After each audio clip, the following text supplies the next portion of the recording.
What's up everybody and welcome back to Wolfie Reviews, where I take a look at the newest IDW outings of everyone's favorite blue hedgehog, dramatically read it back to you, then give it a review and a score. Today's comic is issue 58. Hit that like button, and if you're new here, why not consider subscribing for more comic reviews like this one. And let me know what you guys think of this comic in the comment section below. With all that said, let's get into the dramatic reading of this. Stay tuned after for my review.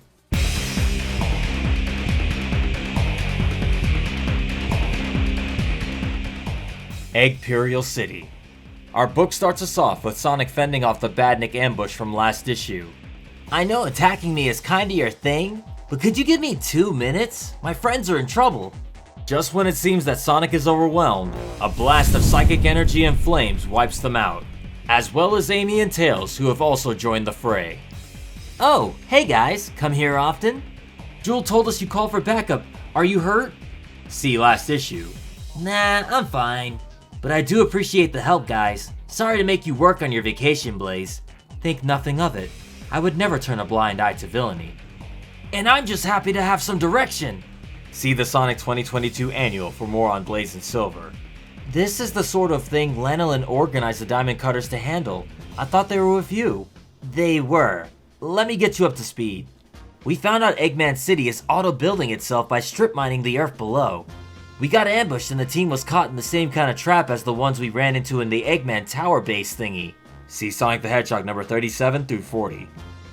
Do we have time for Blaze to return home? She could use the Soul Emeralds to cross dimensions and rescue them. That won't work. The Soul Emeralds can only transport me between your world and my own. And I can't freely time travel. I think it best we find a solution in the here and now. So the only way we can rescue them is with Eggman's tech? Right, which I'm pretty sure I can use if I can access it, but I can't make promises. I think I need to access one of those crystals. I've got a feeling that's the key to everything here. Then let's not keep him waiting. Come on guys, let's clear the way for Tails! Back inside the alternate dimension, Tangle calls after Sonic and Co. as they run off. No, come back, we're right here! We can't fight badniks, we can't talk to anyone. Walking around feels like I'm gonna float away like a soap bubble. This sci-fi whatever stinks! Come on, boss lady, we need a plan. I'm not the boss. Sure you are, you organized the team. This was your mission. You're totally the team leader. I can't be cause... Come on now, let's be serious. And Whisperer is more of the complete the mission type. I don't think I'm cut out for this. Then why did you form the team? Desperation? When the Badniks attacked my hometown, I was terrified. I never wanted to feel so helpless, so unprepared, again. I didn't want anyone to have to feel that way. See Sonic the Hedgehog number 2. But now, here we are. I'm not prepared to deal with this. This mission is an utter failure, and it's all my fault. First off, we failed together. It was a team effort. Strangely, that doesn't make me feel any better. Secondly, take it from someone who slingshot herself off a cliff once or thrice. It's okay to make mistakes. Jules carried me out of some bad situations in the past, and you've got a team that can help you out of this one. We'll walk away from this a little smarter and a little more experienced, and with a great story to share back at Restoration HQ. How can you be so sure? Because we're the Diamond Cutters! We're awesome, and we never give up. Right, Whisperer? Why? Why what? Why Diamond Cutters? My team, my friends, what I lost. Wait, lost? When Tangle said former team, I thought you meant they disbanded after the war. No, we were betrayed, destroyed. See the Tangle and Whisper miniseries. I thought I didn't. I wanted. Just say it. I'm sorry, I didn't think of it like that. Your old teammates were such close friends. They were so cool and competent. I wanted that for us, so we wouldn't drift apart again. Whisper begins to recall all the previous instances where everyone helped her. But you just got here. Your place is with the Restoration. Mine isn't. I need them back. Thank you. I was so caught up in the moment. I'm so sorry. We can always change the team name.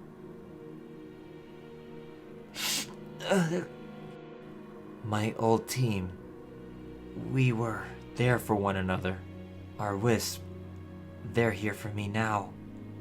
And even though I've tried to walk away, everyone has been there to support me. Sonic, Tails, Belle, you. The only person not trying to help everyone is me. I don't know the whole story, but if you were betrayed, I'd understand having trouble trusting others again. No, one person hurt me. One person took my friends from me. Not you, not the Restoration, just him. I won't let his fear poison me anymore. I am sorry. I've been a bad friend and a bad teammate. It will take some time to fully move on. May I ask that you be patient with me? I can be if you'll be patient with me being bossy and inexperienced. Thanks. I said...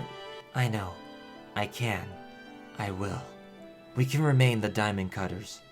They would be honored to have inspired us to continue their cause. The honor is all ours. Thank you.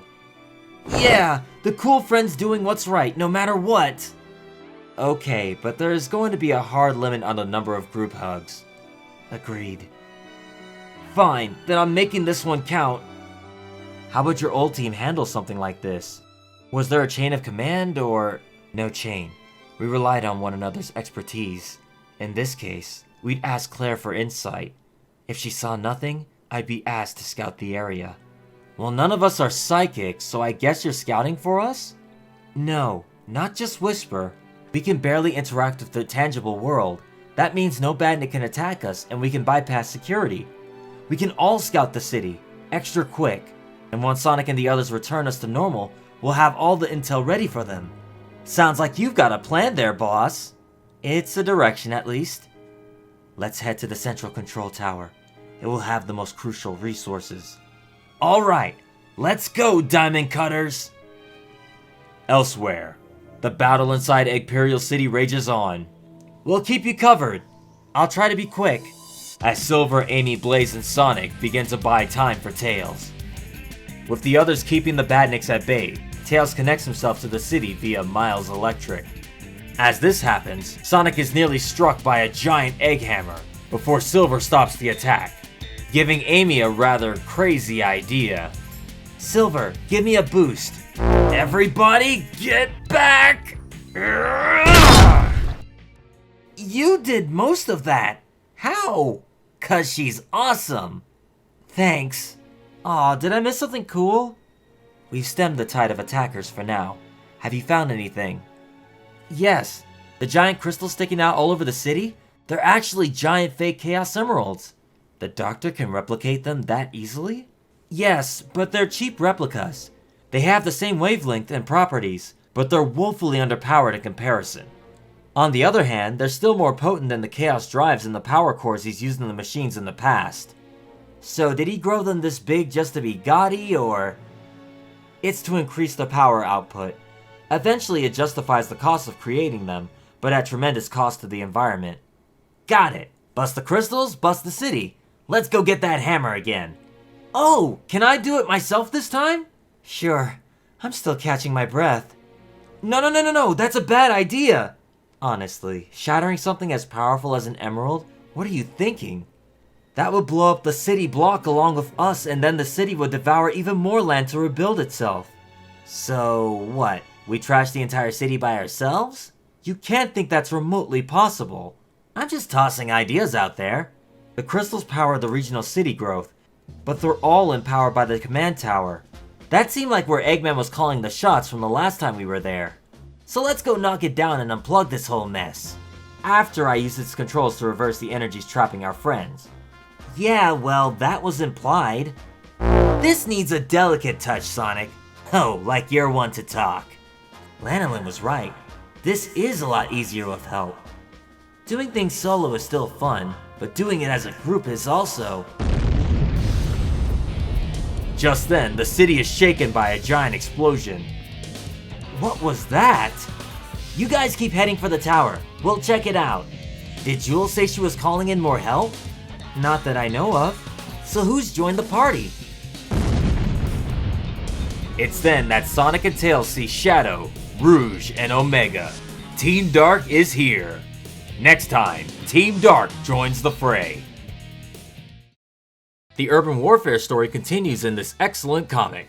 Written by Ian Flynn with art by Thomas Roethlisberger and colors by Matt Herms. Another winning combination of artists that really make the characters pop from the pages with their elaborate expressions and dynamic action shots. This issue is definitely one of the more emotionally heavy stories as we delve deeper into Whisper and Lanolin's personal struggles, while also showing just what a positive force of good like Tangle can bring to a group dynamic when all seems lost. But we'll get to that in a second. The story picks up immediately after Sonic is stranded in Eggperial City, waiting for his backup to arrive. That backup arrives in the form of Amy, Tails, and to many readers who didn't read the leaked spoilers and preview surprise, Silver and Blaze, who have decided to join the restoration if only for a little bit after the events of the 2022 Sonic Annual. Link for my review of that issue in the description below or in that little video card that pops up every now and then. Now getting help from the whole crew, Sonic is able to fend off the Badniks while Tails goes off to discover how the city works. Meanwhile, inside the Trap Dimension, we see that Tangle, Whisper, and Lanolin are indeed stuck, able to see the others, but not able to directly interact with anything. What's worse is that Whisper and Lanolin are not in a good spot mentally as they are both having a hard time coping with what just happened.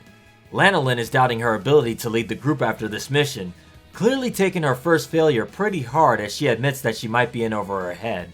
Thankfully, local idiot and positive influence Tangle is there to give her the pep talk that she needs to shake off those feelings of doubt. And honestly, it's very good advice that can be applied for the real world. Being able to make mistakes and learn from one's failures is often what makes you stronger. You can't be afraid of taking risks because then you'll never grow. And you especially can't let a single failure stop you from trying again. You know, and all that. Which then brings us to Whisper. This may arguably be one of the biggest questions that both readers and Whisper had concerning Tangle's suggestion for the team name, Diamond Cutters. Whisper finally asked, why? After everything Tangle knew about her previous group and how they met their end at the portrayal of Mimic. It's then Tangle finally understands just what she said. I mean, look at her expression as she realizes just how bad she messed up. Tangle gives a tearful apology and states that she merely did it out of respect and reverence for her former crew. As with most things concerning Tangle, she hadn't really thought about it in the moment, and didn't realize just how much of a bad idea it was. But what really gets to Whisper is what she says at the end of her apology, that she didn't want them to drift apart again, which just goes to show how much she valued her friendship with Whisper and didn't want to lose her again. You can tell just how much Whisper leaving the Resistance affected Tangle, and it's actually kind of sad to see how much she clearly missed her. But what's really touching is what happens next. After coming to the realization that she had been pushing everyone away, despite them always being there for her, Whisper then realizes that she's been a bad friend and teammate by constantly keeping others away and never letting anyone get to know her. That her fear from being betrayed by one person really messed up her ability to make new friends. And with that realization, she promises to do better from there on in, and even agrees to keep the Diamond Cutter name, going so far as to say her old team would be honored that they're carrying on their cause. See that? That's what we call good writing and a good character arc. Not just for Lanolin, but for Tangle and Whisper as well. Another small detail to take notice of is that Whisper takes her mask off once she's finally opened up. A clear sign that she wears that mask when she's feeling upset, or to mask her emotions. Honestly, this new Diamond Cutter group could be a new favorite of mine. They could also be their own team in a new Sonic Heroes game, though we'd probably have to substitute Lanolin for Jewel for Flight, but I digress. The three decide their best course of action will be to survey the city from inside their trapped world, and give Sonic and the others the intel once they've been rescued. And with that, the new Diamond Cutters are off. Back outside, Sonic and the others continue to fend off the onslaught of Badniks while Tails figures out what is going on with the self-sustaining growing city. Amy gets the biggest glow up and power scaling boost any character has received since her boxercise training in Sonic Battle, by smashing one of the egg pawns with its own massive hammer.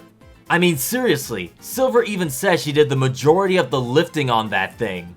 So Pink Monster really is a monster in the strength department. I feel bad for the person that ever hurt Sonic in front of her. Once the Badnik attack is fended off, Tails discovers that the city is being powered by giant crystals that are essentially fake Chaos Emeralds. And yes, there is totally a callback and reference to Sonic Adventure 2, as Tails basically recites his dialogue word for word explaining it to them. It has the same wavelength and properties, but it's less powerful than the real one.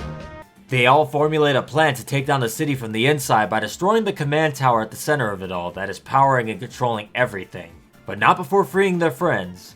With that in mind, our heroes begin their journey to the center of the city, with some rather playful banter between them, just going to show how much Sonic benefits from having friends to count on when he's in dire situations. Again, a huge reoccurring theme in almost every piece of Sonic media ever. Friendship! However, that all comes to a brief pause when an explosion shakes the city. Deciding to split up, Sonic and Tails heads towards the explosion to see what the cause was, while Blaze, Silver, and Amy head to the command tower. What Sonic and Tails finds is a big surprise for two reasons. One is that it's Team Dark, Shadow, Rouge, and Omega, who we haven't seen together since the Metal Virus arc back in issue 19. And the other reason is because they were referred to as Team Dark here, which was something I didn't think Sega still wanted them to be. Something they claimed was not the case back in early 2022. That they may be called Team Dark, but they weren't actually teammates or friends. Something I think the vast majority of fans do not agree with, myself included. But hey, if you don't think they're a team, tell me why. We surely won't jump you in the comments section. But yeah, they are absolutely a unit, and Sega will not tell me otherwise. But either way, this is one roller coaster of emotions and surprises. I did not expect to see Silver and Blaze in the story, and I certainly wasn't expecting to see Team Dark at the end either.